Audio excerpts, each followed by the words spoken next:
Bonjour à tous et bienvenue dans cette nouvelle vidéo. Alors aujourd'hui, petite vidéo donc justement sur le sens de dégauchissage.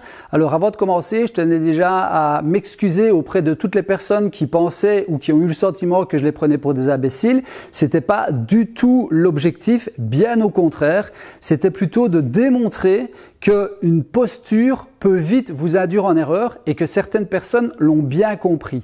Alors dès que j'ai commencé mes vidéos sur YouTube, j'ai commencé par une parodie en disant faites attention à ce qu'on vous raconte, on vous met en danger et vous n'en avez peut-être pas conscience. Et dès le départ, pas mal de personnes m'ont dit oui écoute, on est suffisamment adulte, on est suffisamment intelligent et on a un esprit suffisamment critique que pour savoir ce qui nous met en danger ou non. Eh bien cette vidéo-là m'a permis de démontrer à tout le monde finalement que non, on ne sait pas avoir un esprit critique, non, on ne sait pas déterminer si l'information qui est donnée est bonne ou mauvaise, et encore moins si on vous met en danger, à partir du moment où on n'est pas du tout du domaine et qu'on découvre ce domaine qui est la menuiserie. Alors c'est comme je dis toujours, si vous faites de la couture, si vous faites de la cuisine, au pire, qu'est-ce que vous risquez? Vous piquez un doigt si vous faites de la couture, foirez votre point de croix. Par contre, si vous faites de la cuisine, ça sera pas terrible, c'est pas tip top. On ne mangera pas, on met à la poubelle. Mais la menuiserie, ça peut quand même vous amener à des sacrées blessures, voire même l'amputation de certains membres. Et donc, quand j'ai été à Épinal, j'ai été choqué de me rendre compte que certaines personnes étaient dans un dogme complet avec un voile devant les yeux, mais vraiment. Et là, je me suis dit, qu'est-ce que je peux faire pour démontrer quand même aux gens que quand on a une posture sûre de soi, qu'on explique les choses d'une manière la plus pédagogique possible et que on a ce côté très sérieux avec le côté explicite, eh bien qu'on pourrait faire avaler n'importe quoi à n'importe qui. Eh bien, c'est exactement ce que j'ai voulu faire, pas en vous prenant pour des imbéciles, non, pas du tout, en essayant justement d'ouvrir les yeux à ces personnes qui pensent qu'ils ont un esprit critique et qui pensent être capables de voir quand on leur raconte n'importe quoi. Et c'était ça mon message. Et je suis heureux finalement de m'apercevoir, vous allez voir, je vais vous mettre le commentaire d'un professeur d'école belge, menuisier, 30 ans, qui s'est remis en question et qui est arrivé à se dire « Oula, si Benoît l'explique, peut-être que c'est vrai, peut-être qu'il y a quelque chose qui m'a échappé, je vais me remettre en question » et il a fait des essais. Donc vous imaginez que rien que par une posture, par une manière d'expliquer les choses, et juste parce que ça fait 2 ans que je fais des vidéos sur YouTube, certaines personnes qui ont 30 ans de métier ont réussi à se dire « Wow, peut-être que je suis dans le faux depuis 30 ans ». Et donc, quand je vois des gens comme Sylvain Lefranc-Comtois qui ne veulent pas encore ouvrir les yeux sur certaines choses, eh bien je me dis qu'il y a des gens qui sont très très très forts et qui ont vraiment compris qu'on peut retourner le cerveau des gens avec une posture. Et ça me fout les jetons pour de vrai. Et donc ma démarche, elle était juste là. Je le dis, je le répète, je tiens vraiment à vous présenter mes excuses pour toutes les personnes qui se sont senties offensées ou qui avaient le sentiment que je les prenais pour des imbéciles. C'était pas du tout le cas. C'était ma manière finalement de dire aux personnes qui considèrent qu'on a un esprit critique et qu'on peut voir quand on nous met en danger, eh bien que non, parce que quand on est suffisamment malin que pour vous faire croire qu'on détient une certaine vérité, eh bien, on arrive à vous faire croire n'importe quoi par rapport à la notoriété, par rapport à la visibilité, par rapport à l'image que l'on peut donner. C'était tout ce que je voulais faire. Et donc, maintenant, eh bien, je vais vous expliquer comment, en effet, eh bien, on va dégauchir un bois correctement pour éviter au maximum les arrachements parce que ce n'est pas si simple que ça. Alors, dans quel sens dégauchir nos pièces de bois pour éviter les arrachements? Première chose à comprendre, c'est de quoi notre pièce de bois est composée. Donc ici, j'ai une petite pièce de bois rectangulaire pour vous faire comprendre un petit peu comment ça fonctionne. Donc on a le bois de fil comme on dit, c'est-à-dire les fibres qui sont étirées verticalement, que l'on peut comparer à des pailles tout simplement. Donc là, j'ai le bois de boue et le bois de fil. Donc le bois de fil, c'est la paille dans sa longueur et le bois de boue, eh bien, c'est le bout de mes pailles. D'accord? Donc j'ai ma petite pièce comme ceci, on comprend facilement qu'on ne dégauchit jamais le bois debout. Pourquoi? Parce que ça va arracher la totalité de mes pailles et en sortie, la dernière paille va partir à l'extérieur. Sans compter toute la force que l'outil va exercer sur notre pièce de bois et les risques que ça occasionne pour l'opérateur. Ensuite, on ne va pas dégauchir non plus dans le sens en travers du fil, pour les mêmes raisons, c'est-à-dire qu'on va arracher toutes nos pailles puisqu'on est dans le mauvais sens. Donc nous, on va essayer de dégauchir nos pièces de bois dans le sens du fil. Mais on va surtout également essayer de coucher le fil pour éviter d'avoir des arrachements. De nouveau, on imagine nos pailles, c'est ma pièce de bois. Si je viens rentrer avec mes pailles inclinées vers l'outil, eh bien on comprend facilement que je vais arracher mes fibres. Par contre, si je viens avec mes pailles inclinées vers le haut de l'outil, eh bien je vais relisser mes fibres. Alors, pour finalement déterminer le sens dans lequel on va passer notre pièce de bois, c'est assez simple quand on comprend le développement de l'arbre. Les fibres du bois, elles se développent de l'extérieur vers l'intérieur de l'arbre et l'arbre est conique. C'est pour cette raison que lorsque l'on voit les pièces de d'os, donc les pièces extérieures de l'arbre, on voit des flammes comme ceci, ou des demi-flammes, puisqu'ici la pièce a été coupée en deux. Et donc, on comprend facilement que nos pailles étant cylindriques, on va dire, une fois inclinées et coupées dans leur longueur, eh bien ça va faire cette forme d'ovale. Si je prends ma paille, comme je vous le dis, et que je l'incline et que je la coupe, eh bien ça va amener cette forme ovale sur le devant et sur l'arrière de ma planche. Maintenant, comme je l'ai dit, notre pièce de bois ou les fibres de nos pièces de bois se développent de l'extérieur vers l'intérieur. Donc il suffit finalement de déterminer l'extérieur de notre pièce de bois pour connaître l'inclinaison de nos fibres par rapport à l'outil. Petit exemple, ici on a l'extérieur de ma pièce de bois. On voit bien que les cernes se développent comme ceci et on peut imaginer le cœur de l'arbre ici. On voit les flammes vers le haut puisque j'ai ma découpe de ma pièce de bois, donc on imagine bien qu'on est vers le haut et non pas vers le bas. Donc j'ai le développement de ma flamme vers le haut. À partir de là, comme je sais que mes fibres se développent vers l'intérieur de l'arbre, eh bien je sais que sur le côté de ma planche, les fibres sont inclinées vers l'intérieur. Si je regarde, mes fibres sont bien inclinées vers l'intérieur. Vous allez me dire, ouais, coup de bol. Alors, je vais refaire l'exercice avec une autre planche. Donc ici, j'ai une pièce de chêne. J'espère que ça va bien se voir parce qu'il fait assez clair. Donc on voit la flamme qui monte vers le haut. Je vais déterminer le dos de ma planche. Donc ici, on voit bien le dos de ma planche puisqu'on imagine bien le cœur ici. Donc je suis sur le dos de ma planche. J'ai ma flamme qui monte vers le haut. Comme je dis, ça doit se développer vers l'intérieur. Donc les cernes ici doivent être inclinées vers l'intérieur. Qu'est-ce qu'on voit ? Eh bien, on voit bien que les cernes sont inclinées vers l'intérieur. Là, je suis sur du chêne. Je peux refaire l'exercice encore avec une autre. Donc, ici, on voit la flamme. Il faut bien observer évidemment sa pièce de bois, mais on voit la flamme ici sur le côté, vers le haut. Je vais déterminer le dos. J'ai le dos de ma planche ici. Comme je dis, ça se développe vers l'intérieur. Si je regarde mes fibres ici, eh bien, on voit bien que les fibres sont incliné vers l'intérieur. Je vais le refaire avec une autre pièce de Douglas parce que des fois on voit peut-être plus facilement sur le Douglas. Donc j'ai mes flammes vers le haut, je regarde, j'ai l'extérieur de ma planche et on imagine bien mon cœur ici plus ou moins. Donc le développement de ma fibre se fait vers le haut et vers l'intérieur de l'arbre. Donc qu'est-ce qu'on voit? On voit bien que mes fibres se développent donc vers l'intérieur de l'arbre.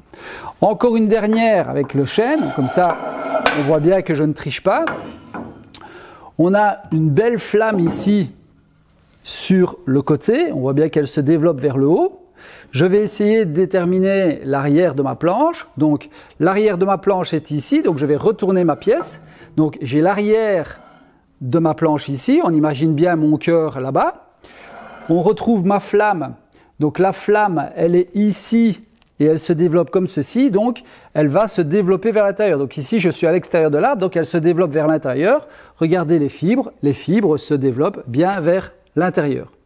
Une fois qu'on a compris ça, eh bien c'est assez simple. on doit juste mettre le dos sur la table de dégauchissage.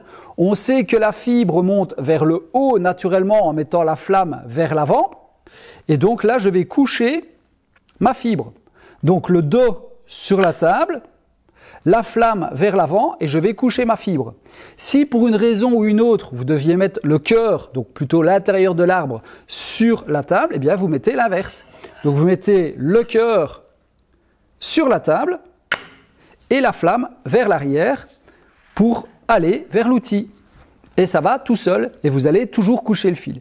Ça, c'est vraiment dans le cas où vous avez cette facilité visuelle de voir les flammes. C'est très facile à comprendre et ça fonctionne à tous les coups. Ça, c'est dans le cas où on a un fil droit, c'est-à-dire que nos pailles sont parfaitement droites et rectilignes. Mais dans certains cas, on peut avoir un fil sinueux, c'est-à-dire votre paille qui va faire une courbe comme ceci. Je vais vous montrer sur une planche de hêtre. Donc ici, on voit bien qu'on a notre fil, donc on a notre flamme, tout va bien. On peut regarder donc de nouveau le dos pour s'assurer dans quel sens on va dégauchir, super. Mais si vous regardez bien ici, on voit bien qu'on a une flamme fermée complète en ovale. Eh bien, c'est tout simplement parce que on imagine notre paille, plutôt que d'être inclinée comme ceci ou comme ceci, eh bien, elle a un fil sinueux. Et donc, on a le début de notre paille qui est coupé en biseau et le bout de notre paille qui est coupé en biseau. Et donc, ça forme un complet.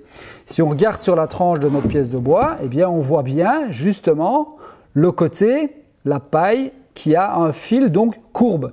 Ça veut dire qu'à cet endroit-là, dans tous les cas, il y a soit là-bas, il y a un risque d'arrachement. Sur cette pièce-ci, on a la même chose, c'est-à-dire qu'on a des belles flammes et puis ici, on va avoir une courbure dans le fil du bois. Donc on voit vraiment la fibre qui monte et qui va rechercher la face de l'autre côté. Voilà pourquoi des fois on a le sentiment d'avoir bien couché notre fil, etc. Mais tout le long de notre planche, eh bien peut-être que le fil n'était pas parfaitement rectiligne. Et donc voilà pourquoi c'est pas toujours évident. Et là, on ne parle que de bois sans nœud. Quand vous avez un nœud qui repasse sur la face, vous pouvez considérer que ce sont les pailles en bois de boue, puisque c'est de nouveau un nœud, donc un cœur qui repousse dans l'autre sens. Et donc là, vous allez avoir des arrachements. Vous pouvez avoir des déviations de fil, justement dues au nœud. Donc ce n'est pas toujours évident d'avoir une pièce parfaitement lisse, sans arrachement, parce que voilà, ces différents paramètres font que dans certains cas vous allez avoir un fil bien droit, dans d'autres pas. Alors certaines personnes vont me dire ouais, ça c'est beau, quand on voit les flammes c'est facile. Et c'est vrai, c'est facile si vous suivez le conseil que je vous dis, c'est-à-dire le dos sur la dégauchisseuse et la flamme vers l'outil, ou le cœur sur la table et la flamme vers vous. Eh bien franchement, ça marche à tous les coups. Ça, c'est lorsqu'on a un beau fil comme je dis. Par contre, si on est sur du quartier, vous n'allez pas voir la flamme. Eh bien si en fait, la flamme, vous allez la retrouver sur le champ de votre planche. Pourquoi? Parce que eh bien, le champ de votre quartier, ce n'est jamais que la face de la DOS. Pensez au fait que l'arbre soit rond, d'accord? Ou en tout cas conique. Réfléchissez à ça. Moi, c'est le genre de choses justement auxquelles je m'amuse actuellement dans la communauté et sur la nouvelle plateforme qu'on a mis en place, c'est d'expliquer et d'essayer de faire réfléchir toutes les personnes concernant la lecture du bois. C'est une bêtise, mais aujourd'hui, on vous apprend comment dégauchir, on vous apprend comment utiliser la toupie, on vous apprend comment couper des planches de bois un petit peu partout, mais personne finalement ne vous explique comment lire correctement une pièce de bois. Et donc ça, c'est lorsque nous avons des bois normaux. Mais après, il existe aussi des bois avec du contre-fil. Donc il ne faut pas comparer ici le fil sinueux à du contre-fil. Le contre-fil, c'est quoi? C'est lorsque vous avez une planche que vous pouvez comparer à un terrain de football. Vous savez, on tond le gazon, une bande en couchant l'herbe et puis l'autre bande en relevant l'herbe. Et donc vous avez un côté brillant et un côté mat. Eh bien, c'est ce que vous allez retrouver sur les bois, en tout cas certains bois exotiques, comme par exemple le padouk ou le sapelli. Je vais vous montrer quelques images. On voit vraiment, on a une bande qui est lisse, une bande qui est mate, une bande qui est lisse, une bande qui est mate. Pourquoi? Parce que vous avez une bande qui est couché, donc on couche le fil, et une bande où on relève le fil. Pourquoi? Parce que ce type d'arbre pousse avec des fibres inclinées, plutôt que d'avoir des fibres verticales et donc qui s'élèvent d'une manière droite, on va dire, ou rectiligne, c'est pas tout à fait le cas, mais on peut considérer que, ces arbres-là poussent avec une fibre inclinée. D'un côté sur quelques cernes annuelles et de l'autre côté sur d'autres cernes annuelles, ce qui amène ce côté lisse, mat, comme vous pouvez voir sur les images. Voilà, j'espère que ça vous a un petit peu aidé ou amené une certaine compréhension sur le fait que des fois vous avez le sentiment d'avoir mis correctement votre pièce de bois et malgré tout vous avez des arrachements. De toute façon, rien ne remplacera le fait d'avoir des couteaux très bien affûtés, le fait d'observer correctement vos fibres de bois comme je viens un petit peu d'expliquer. Voilà, j'espère que ça vous aura un petit peu réconcilié avec cette histoire de fake. J'espère que ça va aussi un petit peu vous réconcilier avec certaines petites déceptions, d'arrachements, etc. Comme je vous le dis, c'est pas toujours si facile d'avoir des bois sans arrachement, sans même parler de certains bois exotiques qui sont quasiment impossibles à dégauchir à la machine, où vous allez devoir vraiment les utiliser avec une calibreuse, tellement il y a du fil dans tous les sens, c'est un petit peu très compliqué. J'ai pas parlé de la loupe ou bien des broussins qui ont justement une forme de cellules tellement emmêlées entre elles que c'est très compliqué, comme la ronce, etc. C'était surtout vous donner les bases de la compréhension finalement du fil du bois. J'ai une petite annonce à faire concernant la communauté et la plateforme que je suis occupé à mettre en place. J'essaierai de faire une communication dimanche à ce sujet parce que je vais ouvrir, ou en tout cas je vais permettre encore pendant une petite période d'accéder à cette plateforme au même prix que la communauté actuellement, donc c'est-à-dire 5 € par mois pour bénéficier de toutes les vidéos de formation que je suis occupé à mettre. Je pense que je suis déjà à une petite trentaine de vidéos, donc c'est quand même déjà pas mal. Et après ça, je clôturerai la plateforme et je donnerai uniquement la possibilité d'acheter dans ce cas-là les modules, donc qui seront, en l'occurrence là je suis occupé à faire un module sur la sélection du bois, l'organisation de l'atelier et les outils de base. Et donc là, ça sera l'achat des différents modules complets. J'espère que cette vidéo vous aura plu malgré cette petite histoire de fake. Ici, il n'y a pas de fake, je vous rassure tout de suite. Je vous souhaite à tous une bonne soirée ou une bonne journée en fonction de l'heure à laquelle vous avez regardé cette vidéo. Et je vous dis à bientôt pour de nouvelles aventures. Salut, salut!